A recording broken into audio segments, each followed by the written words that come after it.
Hello Kitties and welcome back to my channel. It's luluvpop here, and today I'm going to be sharing with you around 24 tips on how to get rich without me. Little side note, I don't have a mouse currently, so I will be using shift lock just because it makes moving around a lot easier.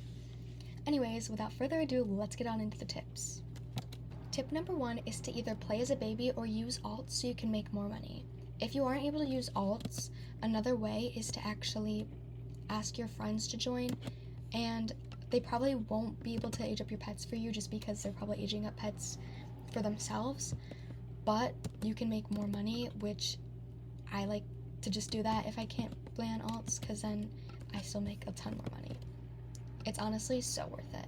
Or you can ask strangers to adopt you, or you can adopt them, and I know it's kind of weird, but it works, and sometimes they will say yes, and then you can make a ton more money with their pet and whatever. The only thing is I would definitely not trust a stranger with your pet. If they say they're going to age it up or double it, do not let them have your pet, because chances are them scamming you, if they're a stranger, go up a ton more. Tip number 2 is to use premium plots or the magic door. It does help a lot because you can't really reset and your friend or your alt or whatever can't go with you, so having the door just makes things a lot more easy.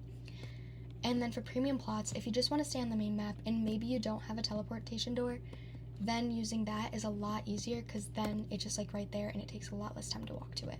Not only that, but you can actually use it and you can be inside your house and then walk right out when you're already at the main map.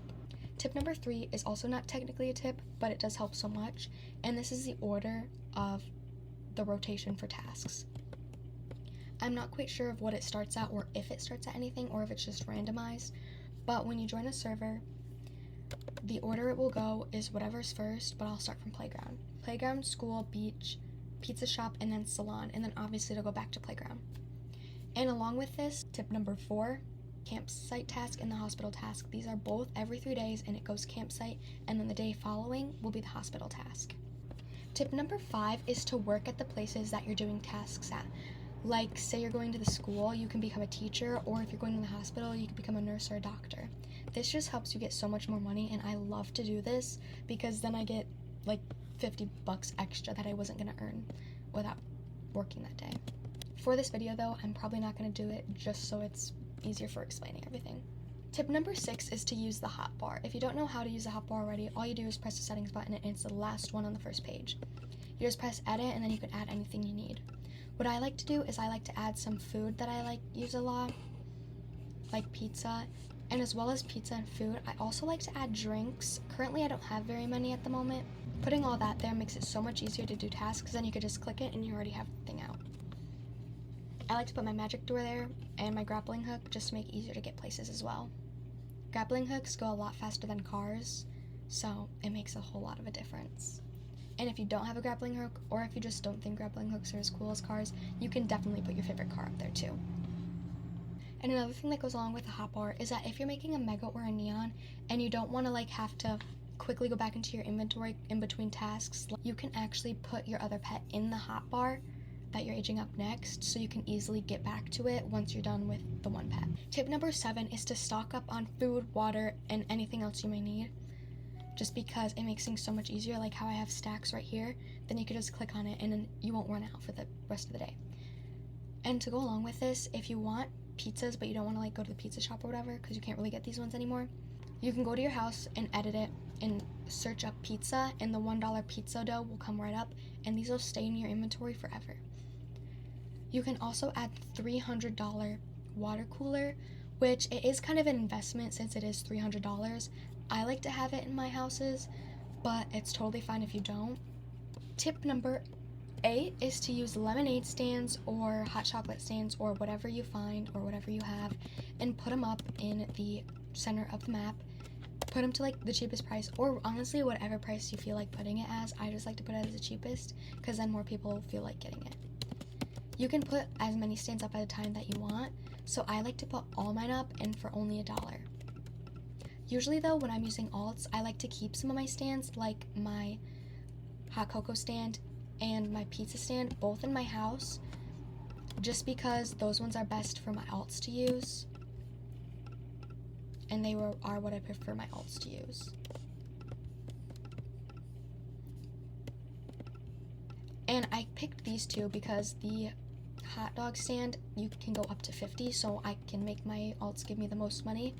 And for the hot chocolate stand, they actually only take 3 sips, whereas I'm pretty sure the lemonade stand, you have to take 6 sips. So the tasks get done a lot faster. Tip number 9 is to have a grinding house. I currently do not have a grinding house, but I do have a grinding room in my house, which basically works the same. It just takes probably a little bit more to get to it. And I don't have a grinding house because I like to keep my shop house open, because a lot of people just walk into my house and buy my outfits, which I think is very helpful because then I can make even more money. And not only that, but keeping my house where it is, it can help other people also age up their pets. Tip number 10 that kind of goes along with my outfit house is being an outfit seller. It is kind of an investment because the stands do cost $750, but personally I've already made profit, and since I am a creator on TikTok, I go live and I post about my outfits, and they've gotten a lot more sales than I would have if I didn't do this. Tip number 11 also kind of goes along with me, just because I am also a house trader, and that's why I collect bucks so much. And I'll show you some of my trades real quick while I'm explaining. This one I kind of regret because I got an offer way better than this, but I felt bad for her because she was like, got declined her last offer for a house, and I don't know, I just felt like giving it to her. But anyways, if you're really good at making houses, you can literally just sell them or trade them, and you could get a ton of really good pets from them, as you saw. Especially if you're more into pet collecting rather than buck collecting, it is a really good way to kind of buy pets without buying pets, because buying pets could possibly be a scam. Trust me, I've been scammed like that before. Another tip when trading is to not overpay. This can be kind of hard, especially if you don't know values, but if you aren't able to access a values website, another thing you can do is either have friends teleport to them, say, oh my gosh, is this fair? I would recommend private chatting them, because then the person might decline, or they might say that it's fair and lie to you, and a lot of times they will. If you're trying to grow your inventory though and not downgrade it, I recommend using a values site, which is tip 13. I'll put them up on the screen right now, but I like to use Adopt Me GG. A lot of people just call it GG, or Elf Bread. Those are probably the best one. Another tip that was actually a comment on one of my posts is to put your bucks in your friend building thing. Tip number 15 is to hatch eggs. I recommend only hatching gumball machine eggs, just because those pets are higher in value since they're going to leave sooner. Tip number 16 is to make megas, neons, and even just age your pets to full grown. A lot of times people will actually overpay for full grown pets because they're making a neon, especially if they're legendary, just because they take so much more time to age up. If it's a common or uncommon, I don't recommend aging it up, just because they're so easy to age up, not many people are going to have offers, or at least overpays. But megas and neons, a lot of people will overpay because a lot more people want neons and megas. It's a lot more people's dream pets than just normal pets. Tip number 17 is the common to legendary challenge. While this challenge can get a bit challenging at the end of it, even just common to ultra rare can help you so much. A lot of people might even try to help you with this challenge just because, it's so well known, and because they realize you're trying to grow your inventory. Even putting it in your profile or in your name that you're growing your inventory can actually help you so much. And tip number 18 is to use an alt, but don't use it to age up pets. Use it to completely start over, but not actually. Keep all your pets on your main account. Go on an alt account, get the starter egg, take it out. Some people might even donate you pets because you're new, or you look new. And you can just try to get your best. Try to do common to legendary challenge on there, because a lot of times if you're on an alt, you won't get as distracted. The only thing that I found challenging with this challenge is that a lot of times I'll see a pet that I was looking for and wanted to offer for, but I'm on my alt, so I can't really offer for it. Tip number 19 is to actually use your profile. What I put in my profile is the mega I'm making. This part isn't really necessary, but it can help. Putting just information about you and how you trade can make the world a difference. What I like to do is I like to put my 4 trade pets in here, just because a lot of people will scroll through your profile and look for pets you want or are trading, and they'll offer. And a lot of times, if people do offer, they'll overpay for it. I have gotten a lot of trades where they were like, oh, can I offer for this? And I ended up getting the biggest overpay that I've probably ever gotten in the past year. I do end up overpaying for a ton of pets, just because sometimes I think, okay, well, I'm already having this pet, I already have my dream pet. Does it really matter too much if I overpay? It does. But yeah, having this in your profile can help a ton. And not only that, but having the megas you're making can help, because then people can try to help you by like trading you a neon or full grown and seeing what you have offered for it. They're also not obligated to accept, so don't get mad if they don't accept. And what I also like to put is what I'm looking for. The only thing is that I literally don't have any offers because I only have randoms and what I'm making mega, so I don't really know what to offer. But just like if you're the pets that you're looking for, people might trade you and see what you want to offer. Or if they actually read your profile and you say something like I did, like that I'm looking for it, but pick from this page. Not a lot of times do people actually read that part, but some people do, and they pick a pet and then they give me what I'm looking for, and it actually helps a lot. Tip number 20 is to enter giveaways. You never know if you're gonna win, so why not just enter it? And then make sure you keep up on their profile, because maybe you did win, you just didn't know if you did or not. A lot of times they'll post the winner and they might not DM them, so yeah, I've had this happen to me before when I did a giveaway.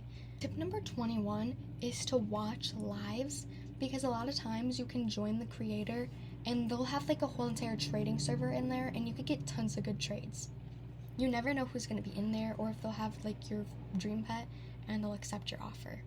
And to kind of go along with this, tip number 22 is to join rich servers or trading servers. And you can either join full servers, or you can join roleplex servers or fishy servers. To join roleplex or fishy servers, I'll put the groups up here, but you literally have to join the group in order to do it, I'm pretty sure. And kind of like some tips for being in those servers, I'd say like the order of richness through the pets is probably full servers, then fishy servers, then roleplex servers. It's kind of complicated, but I can put up a list right here just to help you guys out to determine what server you want to get in and trade in. And if you want any more explanation on trading servers, I can make a whole other video on that. Tip number 23 that kind of goes along with 15 is to collect eggs. I would only collect gumball machine eggs just because they're going to go out of game and those eggs are going to be worth a lot more. As you probably noticed with farm eggs, safari eggs, jungle eggs, and kind of Aussie egg, but not so much, those eggs are worth a lot more than the current in-game eggs, just because they literally aren't in-game anymore, and all the pets in them are so rare. So over time, eggs will gain value. You just have to give it a little bit of time. And a lot of times you can see people who want to open old eggs, so they'll like trade you, ask if you have any eggs, or you can put in your profile that you do have eggs and put it on display so that people are like, oh, they have this, I could trade them. Tip number 24 is to collect potions, mostly age up potions, because then when like new pets come out, you can immediately like make a neon, make a full grown, make a mega even, depending on how many age potions you have and what the rarity of the pet is. Not only that, but like hyperspeed potions kind of help. Those are really the only potions I'd say are that good. Ride potions and fly potions, those ones are kind of easier to get. Hyperspeed potions are kind of easy to get. They're not really tradable, but they do help get around. A lot of people like to use these just so they can get places faster. It can be more of a curse than a blessing though sometimes, because you can miss places just because you're running too fast. But definitely collect age up potions. Ride potions and fly potions people do look for all the time, and a lot of times they can get overpays, but not so much anymore since they're kind of very available, since a lot more people are playing Roblox and Dot.me now. Not as much as they were in 2020, but still. And lastly, when there's updates, make sure you participate in them. Right now I'm not participating just because I'm collecting tokens, but you can get so much out of these. Like, these are literally here for you to get more pets, and this update especially, you can basically get pets for free just by playing the game. Some people don't even participate in these updates like at all, so you participating in them and someone not, maybe they want to offer for that pet and they'll overpay so much for it because it's out of game once the update's over. You never know. Anyways, that's all the tips that I have for today. If I missed anything, be sure to comment it down below. And I know this video was on the longer side, but I wanted to put as many things in there as I possibly could get in there and explain as far as deeply as I could, just so that everybody understands everything. But anyways, thank you guys so much for watching, and if these tips help you, make sure you comment down below that they did and like the video. If you want to see more content like this from me, be sure to subscribe and turn on post notifications just so that you can see it every time I post, because I am going to be posting as much more as I can. And please, please, please comment down below any more video ideas you have for me, because I want to know like what people want to see, and I want to post as much as I can. Thank you guys so much for watching. Bye guys.